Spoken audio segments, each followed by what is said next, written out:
Today, I'm going to be walking you through step-by-step how to color grade your footage, even if you're a complete beginner, all within DaVinci Resolve. Let's jump in. All right, so I have a brand new project opened up here in DaVinci Resolve. And the first thing we need to do is import the clip that we want to color grade. So I'm just going to go up here where it says no clips in media pool, and I'm going to right click and I'm going to go to import media. And it's going to open up your window explorer here. And I'm just going to take this clip right here and open. Now what we're going to do is we're just going to drag that down here into the timeline to create a timeline that we're going to work off of to do our color grading. The next thing that we need to do is go down to the bottom while this timeline is selected. Across the bottom here you see several different workspaces that you want to be in. And what we're looking for is color. So you can click on that. Now in the previous screen, we could edit that or chop up the clips, whatever we want to do, but we're just going to focus on the color grading for this episode. So here is our workspace. We have all the media over here, your timeline, your clips, a little preview monitor, your nodes over here, which we'll talk about more here in just a moment. This is what we have selected. We have all our color wheels across the bottom, another window here with some various tools and that. Now what we're going to do first off is I'm going to change this view here to our waveform. You can see up here that right now we're in keyframes. To the right of that is scopes.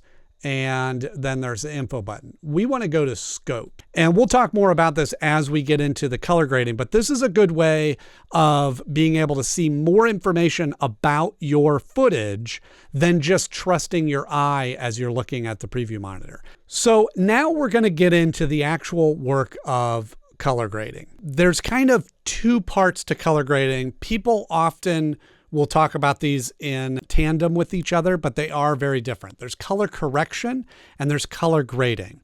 Color correction is really just correcting the footage to make it look right or correct. I always go through these steps to color correct my footage so that it looks accurate.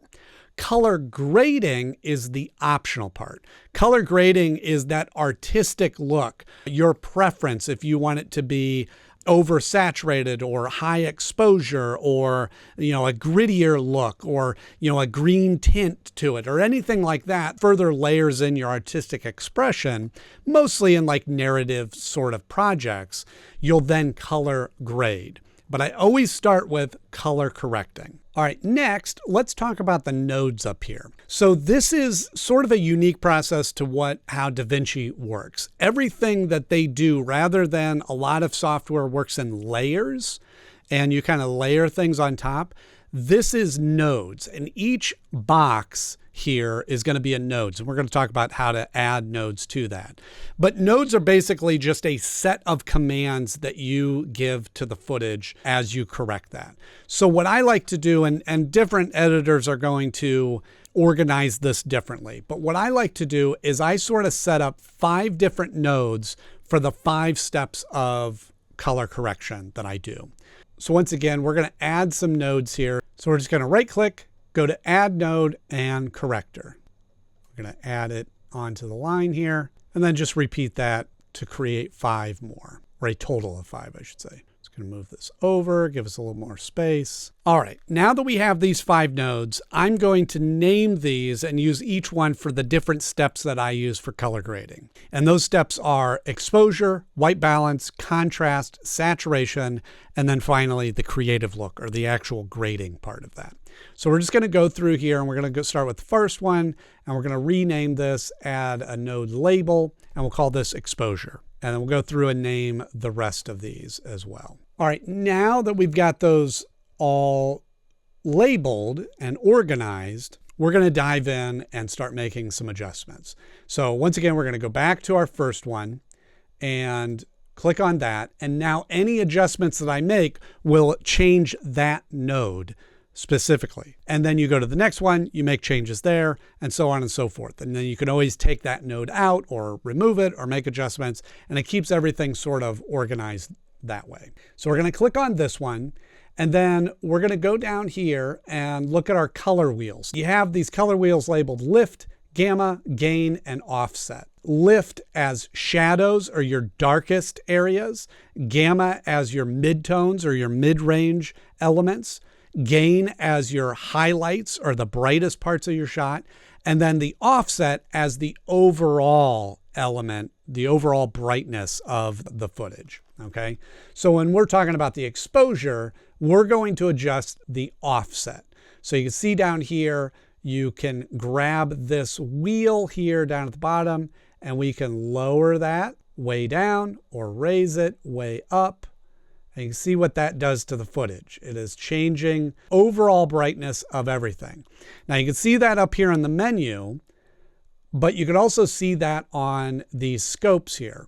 So the default scope shows you the separating the three primary colors of your footage: the red, magenta, green, and blue or cyan, just like printer cartridges.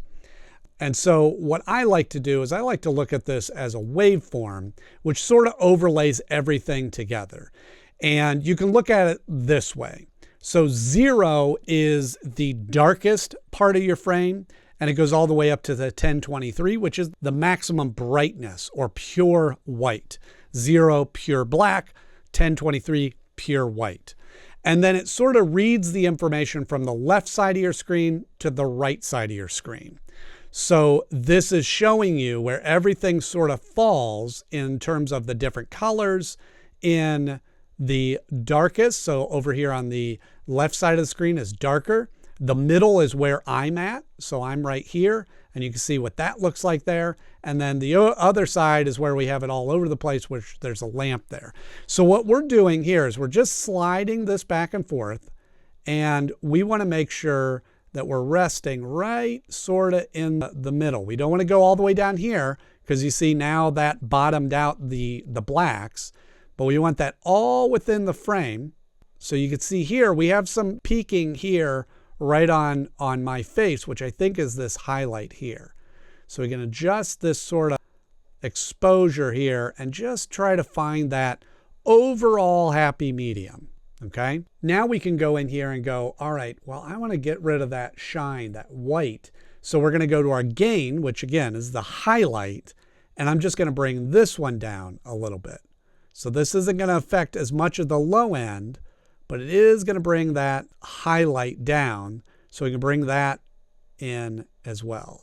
So we just want to get that so that's not peaking. Okay, now the second part is we're going to fix the white balance. Okay, so again, we're going to go over here, click on the white balance. So the white balance is finding the right level for what's called the color temperature.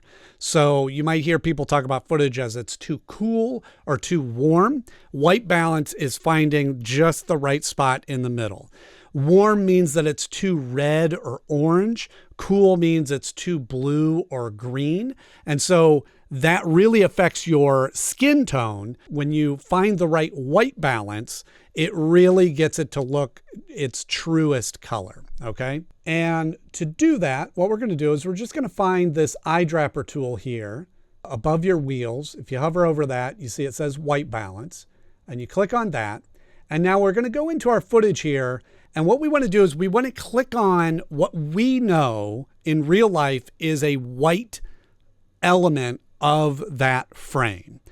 Ideally, you would have like a white card or a white balance card is really the best way to do that. But if you don't have that, you can hold up a white piece of cardboard or paper or something that's not too reflective, but is a white element.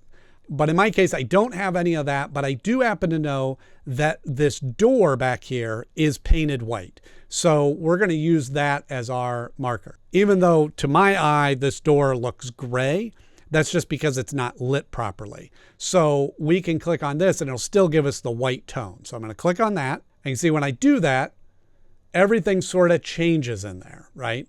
So it made these adjustments to what it is saying is white. Now I think that looks a little on the cool side or blue side. So I'm just going to try this little highlight here, see if this helps. And that gives me a better interpretation. So there's some blue hue that's falling on that door.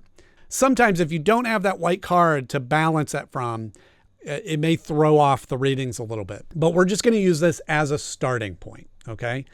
Then we can go down here, and then here we can go into the temperature, and we can manually adjust this depending on, again, what our eye sees and what we want. Now, if you go to the left, it makes it cooler or more blue.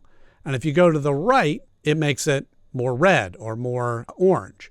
And so what we're going to do is we're just going to kind of fine tune that. And you can see here on the graph that it's adjusting those lines too. So we see like that makes blue raise up. This makes red raise up. And we just want to find that nice spot right in there. All right, now we're going to move on to step 3, which is contrast. We're going to once again click on that node, and then we're going to go down through here. You see we had temperature, we have tint, and here is the contrast. Now contrast is emphasizing the dark parts and the light spots of your footage. So if you lower the contrast, it makes everything sort of washed out and scrunches that graph down here. And then if you extend the contrast, it spreads everything out and highlights that highlight and deepens the dark spots. And so a little bit goes a long way with contrast. So we're just going to dial this down. And again, depending on your look, that kind of gives more of a washed out look. And I just bring this in. And what I want to do is I want to kind of look at these scopes here. And I just want to get the bottom just kissing 0, just right kind of down, spread it out as much as I can without bottoming out, right? And that gives just sort of a nice contrast and makes the image really pop. Next, we're going to go to our 4th step, which is saturation. Saturation is how much of the colors are in there. If you eliminate all the saturation, then there's going to be no colors and you're going to have black and white footage. If you push the saturation all the way, it's going to max out all of the colors, okay? So you can see that down here at the bottom where it says saturation. Now it's right here in the middle right now. And again, if we go all the way to the left, it makes it black and white and we lose all the colors. And we bring it up and it starts building out all of the colors. Now that orange tie really hits. This is sort of very subtle. A little bit goes a long way. But I find that most of the time, I want to just bump up the saturation ever so slightly. Makes the skin tone come alive, makes the colors that are well lit, like my tie and my shirt, kind of come to life. So I'm just going to bring that up to about 60. And that looks pretty good there. And now at this point, you could consider your footage as corrected. This looks as true as I think it can look. My skin tone looks good. The colors are very accurate and lifelike. The contrast is really pushing the image and kind of adding depth to it. Now, the 5th and final step in this is the creative look that we put over here. Now, this is the true color grading. This is where you can apply any of those effects that push your narrative or match the mood that you want for the video. Up to this point, we've really just been trying to make the image as accurate and correct as possible. And there's a couple of different ways to do this. Now, we can right-click on this and just go into the LUTs, which are sort of preset options to create a certain look or feel for your video. They have a bunch of different cameras here, like maybe you want the ARRI, and you could click on that, and it gives you sort of that ARRI film look. We're just going to undo that.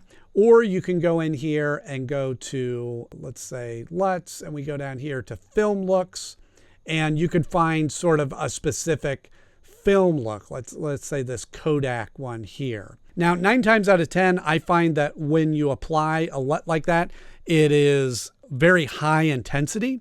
So we can bring this down just a little bit. And so to do that, we're just going to hover over this node key right here. Click on that. And then you want to look at the key output and bring the gain down. So if you bring that all the way down, it removes it completely. But then if you bring it up, so I want to keep some of the detail of the background and bring it to there. right? I think applying a LUT, especially as a beginner, is a nice baseline of kind of getting that look that you're going for. And you certainly find additional LUTs online to download and apply, depending on if you're trying to match a look of a certain movie or style or something like that. But that's the basics to get you started being able to color grade your footage all within DaVinci Resolve. I hope you found this helpful, and I'll see you in the next one.